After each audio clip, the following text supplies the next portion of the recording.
Assalamualaikum warahmatullahi wabarakatuh. Anak-anak yang soleh dan soleha, siswa SMA Islam An-Nizam Medan, apa kabar semuanya? Semoga sehat selalu senantiasa kita ya, diberi rahmat dan barokah, kesehatan, kesempatan dan perlindungan dari Allah Subhanahu wa taala. Amin amin ya rabbal alamin. Anak-anak yang soleh dan soleha, kembali lagi kita melanjutkan pelajaran kita di pertemuan yang ketiga ini, masih di bab 1 ya nak ya, yaitu laporan hasil observasi, tepatnya di halaman 7 buku paketnya, yaitu menyusun laporan hasil observasi. Ini kita lanjutkan di bagian B nya, merevisi isi teks laporan hasil observasi. Nah, pada pertemuan kali ini kita akan menggambarkan secara jelas tentang materi kita ini, yaitu laporan hasil observasi atau teks observasi, yang sebelumnya kita masih di pertemuan yang lalu pertama dan yang kedua kita masih membahas tentang kaidah kebahasaannya, yaitu yang berupa frase dan kalimat simpleks. Pada pertemuan kali ini kita akan masuk kepada inti dari materi kita yang nanti akan dilanjutkan di pertemuan yang keempat, yaitu teks observasi yang kaitannya dengan ide pokok atau gagasan utama. Memang ini cukup panjang dan mungkin tak kurang dari 4 kali pertemuan di bab ini, tapi insya Allah hanya bab ini saja yang panjang ya nak ya. Di bab kedua nanti ya teks eksposisi itu insya Allah dalam 2 pertemuan itu bisa selesai. Nah, kita akan melihat lebih dalam isi dari teks observasi ini. Sebelumnya, karena kemarin kita sudah belajar kaidah, kita akan bicara tentang definisi dan struktur. Nah, tujuan pembelajaran kita adalah yang pertama, yaitu melengkapi isi laporan teks hasil observasi. Yang kedua, membenahi kesalahan isi teks laporan hasil observasi. Nah, secara sederhana, teks laporan observasi ini kalau dulu itu di SMP mungkin anak-anak pernah belajar tentang paragraf deskripsi ya. Itu sebenarnya hampir mirip-mirip ya. Observasi ini, teks observasi ini juga hampir mirip dengan paragraf deskripsi. Makanya nanti dalam observasi itu, di strukturnya itu ya, salah satunya itu nanti akan mencantumkan deskripsi juga, dia akan mencantumkan deskripsi. Nah, bahasa sederhananya dari laporan hasil observasi ini adalah pengamatan ya, teks pengamatan. Artinya kita mengamati suatu objek, suatu benda ya, ataupun suatu tempat yang kemudian kita tuliskan. Nah, dalam objek pengamatan itu harus memenuhi ke standar atau prosedur penulisan yang benar. Bukan hanya dari segi ejaan saja, bukan dari segi struktur kalimat saja, atau kemarin dari frase, dari kalimat simpleks saja atau kaidah kebahasaannya saja, tetapi dia harus memenuhi strukturnya, struktur teks observasi itu sendiri gitu ya. Walaupun yang kita deskripsikan, yang kita observasi, yang kita amati itu adalah suatu tempat yang biasa gitu, yang biasa dan semua orang bisa, atau semua orang hampir mengetahui tempat itu, tapi dalam menuliskan itu perlu teknik-teknik tersendiri. Nah, struktur teks observasi yang benar itu paling tidak terdiri dari 3 bagian. Yang pertama itu pernyataan umum atau klasifikasi, yang kedua itu deskripsi bagian, yang ketiga itu adalah deskripsi manfaat. Nah, coba kita akan jabarkan satu persatu. Nah, pernyataan umum ya, jadi kalau dalam suatu teks itu ya, biar jangan bingung ya nak ya, jadi misalnya ya, kita gambarkan, misalnya ini teks Oke, ini terdiri dari 3 bagian. Oke, kita ulang dulu ya biar nggak bingung. Nah, jadi terdiri dari 3 bagian. Nah, ini misalnya teks laporan hasil observasi LHO ini ya. Nah, ini dibagi 3 bagian. Nah, bagian yang pertama ini disebut dengan pernyataan umum. Oke. Yang kedua ini disebut dengan deskripsi bagian. Nah, yang ketiga ini disebut juga dengan deskripsi manfaat. Nah, begitu ya. Jadi biar jangan bingung seperti itu. Itulah yang dimaksud dengan struktur teks observasi. Baik, kita jelaskan satu persatu. Nah, pernyataan umum berisi pembuka atau pengantar hal yang akan disampaikan. Bagian ini berisi hal umum tentang objek yang akan dikaji, menjelaskan secara garis besar pemahaman tentang hal tersebut. Jadi nanti akan kita perjelas di contohnya saja. Nah, yang pasti ini masih bersifat umum. Misalnya yang mau kita deskripsikan itu yang paling dekat dengan kita, misalnya yang mau kita observasi itu rumah kita. Maka ini masih yang bagian umumnya saja. Misalnya alamat rumah gitu ya. Misalnya rumah saya terletak di perumahan apa gitu ya, masih umum. Tempatnya asri dan seterusnya. Oke. Kemudian yang kedua adalah deskripsi bagian. Deskripsi bagian ini berisi penjelasan detail tentang objek. Nah, ini sudah mulai mendetail. Ya, misalnya kalau rumah kita tadi itu terdiri dari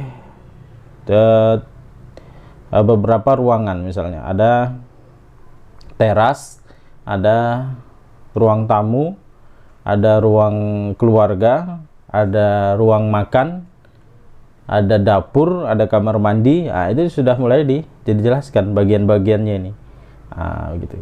Itu bagian yang kedua. Ini simpel saja tadi contohnya ya. Kemudian ada deskripsi manfaat. Nah, menunjukkan bahwa setiap objek yang diamati memiliki manfaat atau fungsi dalam kehidupan. Nah, secara sederhana tadi teras manfaatnya untuk apa gitu ya. Nah, adanya teras itu untuk apa? Misalnya untuk santai, duduk. Kemudian di teras itu kan sudah dideskripsikan ya. Dideskripsikan bahwa di situ ada misalnya bunga, ada taman. Nah, itu untuk apa misalnya fungsinya? Untuk yang duduk santai tadi supaya apa yang dilihatnya menjadi sejuk gitu ya, nyaman dan seterusnya.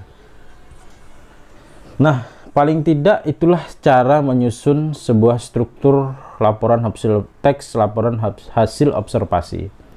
Namun dalam kenyataannya kita sering menjumpai laporan hasil observasi yang tidak lengkap struktur dan isinya. Bahkan banyak terdapat kesalahan dalam berbahasa. Nah, kita sudah bahas itu ya. Baik.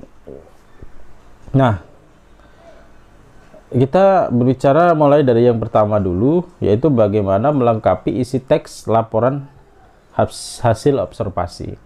Ketika membaca sebuah buku atau sebuah teks laporan hasil observasi, kamu mungkin saja menemukan bagian-bagian informasi yang tidak lengkap.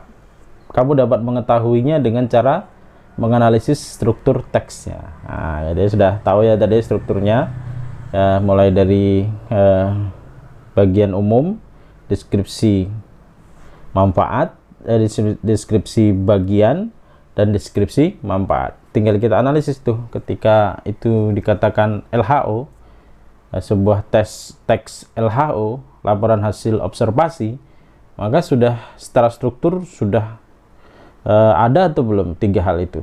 Kita belum berbicara tentang kaidah kebahasaannya, masih berbicara tentang strukturnya. Nah, ini contoh. Nah, ini sebenarnya tulisannya nanti ini di slide ini sudah rapi ya, nah ya. Nanti akan kita akan saya bagikan slide-nya yang rapi. Ini contoh teksnya pun ada di buku ya. Tepatnya di halaman di awal-awal itu ya, halaman 9. Judul teksnya wayang ya kan. Judul teks laporan hasil observasinya wayang. Ya di situ judulnya mengidentifikasi isi teks laporan hasil observasi. Dikatakan wayang di kalimat pertama, wayang adalah seni pertunjukan yang telah ditetapkan sebagai warisan budaya. Ya, budaya asli Indonesia. Ya, warisan budaya asli Indonesia. UNESCO, lembaga yang mengurusi kebudayaan dari PBB, pada 7 November 2003 menetapkan wayang sebagai pertunjukan bayangan boneka tersohor berasal dari Indonesia. Wayang merupakan warisan mahakarya dunia yang tidak ternilai dalam seni bertutur, masterpiece of oral and intangible heritage of humanity. Jadi kira-kira itu. Jadi tadi kalau kita lihat gambaran umum ya, definisi umum ya, bagian pertama ya, ini adalah ya, sini ya, pernyataan umum, pembuka atau pengantar yang akan disampaikan. Maka ini sudah bisa dijadikan pengantar, yaitu dimulai dari pendefinisian atau pengertian daripada wayang tersebut. Kemudian seterusnya itu bisa Ananda baca di buku ya, itu hanya contoh. Kemudian kalau kita lihat analisis isinya, pernyataan umum berisi definisi umum tentang objek yang diobservasi, yaitu wayang. Klasifikasi berdasarkan kriteria tertentu. Perhatikan urutan klasifikasinya, yaitu wayang kulit, wayang wong, dan wayang golek. Terutama urutan tersebut juga merupakan dasar sistematika penulisan deskripsi tiap bagian. Oke, jadi setelah pernyataan umum tadi yang berupa definisi dari wayang, kemudian ada deskripsi bagian, yaitu sebagai struktur yang kedua, yang kemudian wayang itu dibagi ke dalam atau diklasifikasikan atau digolongkan ke dalam 3 jenis wayang. Ada wayang kulit, dan nanti deskripsi bagiannya seperti apa. Wayang kulit itu terdiri dari apa saja. Jadi ini ya, setelah dari pernyataan umum itu memunculkan 3 jenis wayang. Yang pertama wayang kulit, wayang wong, dan wayang golek. Nah, dari teks ini kemudian wayang kulit nanti juga dibagi, dideskripsikan ya kan, bagian-bagian dari wayang kulit. Begitu juga wayang orang, begitu juga wayang golek. Wayang wong ya, wayang wong itu maksudnya wayang orang. Wayang golek itu dari boneka ya, bisa juga dari kayu yang dibentuk menyerupai boneka gitu ya. Sementara kulit itu bahan dasarnya kulit. Nah, kemudian setelah pernyataan umum definisi wayang dibagi misalnya dalam 3, kemudian di bagian deskripsi bagian, itu akan menjelaskan wayang kulit, wayang wong, wayang golek. Jadi gini ya, kalau bingung ya. Ini kita perjelas di sini. Pada contoh di atas kamu dapat menemukan dengan jelas bahwa pada bagian pernyataan umum terdapat 2 hal. Yang pertama, definisi wayang. Yang kedua, pengelompokan wayang berdasarkan bahan wayang. Itu lebih jelas.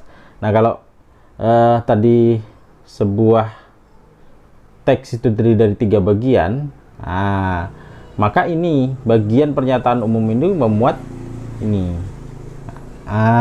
Begitu, biar tidak bingung. Nah, nanti bagian keduanya ini diisi bagian setelah berhasil dikelompokkan wayang tadi, setelah ada pengelompokan wayang menjadi 3, maka akan dijelaskan di sini. Di bagian deskripsi bagian. Itu untuk lebih gampangnya. Baik, berikutnya deskripsi bagian. Ini dia ya. Deskripsi bagian yang yang baik disajikan mengikuti urutan dalam pengklasifikasian. Perhatikan contoh kalimat deskripsi berikut. Ini hanya contoh saja ya, Nak ya. Nanti untuk lebih lengkapnya silahkan Ananda lihat di buku masing-masing. Wayang itu terbuat dari kulit kerbau. Ini wayang kulit ya. Wayang kulit itu terbuat dari kulit kerbau yang ditatah dan diberi warna sesuai kaidah pulasan wayang pendalangan, diberi tangkai dari bahan tanduk kerbau bule yang diolah sedemikian rupa dengan nama cempurit yang terdiri atas tuding dan gavit. Nah, itu nanti ada kata, ada istilah, ada istilah-istilah di sini yang mungkin itu hanya terdapat dalam teks perwayangan atau seni budaya atau kebudayaan. Nah, itu nanti pelajarannya lain, akan kita perjelas. Ada istilah-istilah yang misalnya digunakan hanya di dunia kedokteran.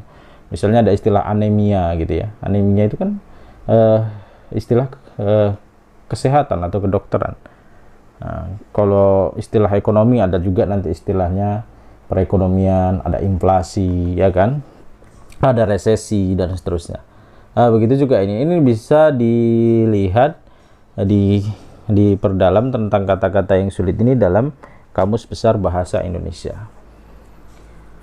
Sementara wayang topeng dimainkan oleh orang yang menggunakan topeng. Nah, ini jenis wayang wong tadi ya. Bisa juga menggunakan topeng, bisa juga tidak. Wayang tersebut dimainkan dengan iringan gamelan dan tari-tarian. Nah, ini disebut dengan deskripsi bagian. Baik, kemudian deskripsi manfaat. Manfaat wayang tentu saja ya dalam hal ini. Kalau mau didetailkan juga bisa, misalnya manfaat wayang kulit, manfaat wayang bong, kemudian manfaat wayang golek, itu terserah, bebas saja. Tetapi secara umum juga tidak apa-apa. Manfaat objek yang maksud manfaat di sini adalah manfaat objek yang diobservasi tertentu tersebut dapat dilihat dari berbagai sudut pandang. Pada teks wayang, deskripsi manfaat dinyatakan pada paragraf terakhir. Ya, kalau kita lihat di buku, di paragraf terakhir ya, itu di halaman 11 disitu dikatakan semua jenis wayang di atas merupakan wujud ekspresi kebudayaan yang dapat dimanfaatkan dalam berbagai kehidupan, antara lain sebagai media pendidikan, media informasi, dan media hiburan. Ternyata manfaatnya ini dibagi 3 lagi. Ada manfaatnya yang berupa media pendidikan, ada media informasi, dan media hiburan.